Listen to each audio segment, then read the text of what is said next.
the other point that you made about why are women's faith in the police? I mean, you just got to look at the statistic of 3% of rape cases go to trial. And this is what I mean by the word police being a synonym for law and order, in a way, because that's not the fault of any individual police officers or even of a police service or a police force. It's going to be a combination of factors, of which they may be one, but the CPS is involved in that, the judicial system is involved, all sorts of factors in play. But if you're a woman who's been a victim of a horrible crime and the perpetrator either gets away with it or doesn't get prosecuted at all, then you're going to have the police in your sights. But the narrative we've had, probably since the Me Too movement kicked off,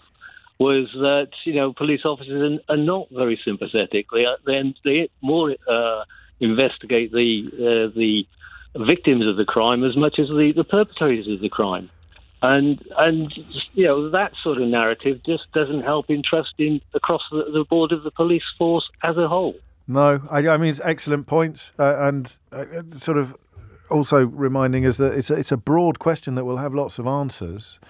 and yet I'm committed to this search for some skeleton keys, some Rosetta Stones, and that 2015, austerity was kicking in before that, but I think Steve's right.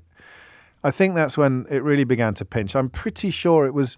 and she became Prime Minister not long afterwards, but I think Theresa May in front of the Police Federation would be 2014, 2015, and there was that fella who'd won Community Police Officer of the Year,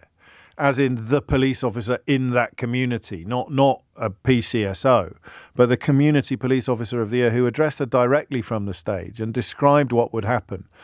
if people like that were removed from duty, removed from service, because it was the invisible policing that he would do, the connections that he'd have with the community, the knowledge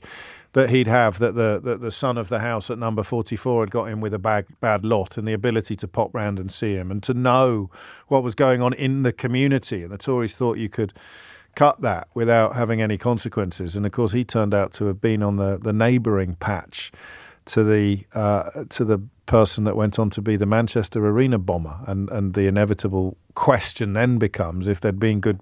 community policing in place then, would he have been nipped in the bud? Would he have been spotted earlier? We'll never know, but it's a point that's been made by more qualified people than me.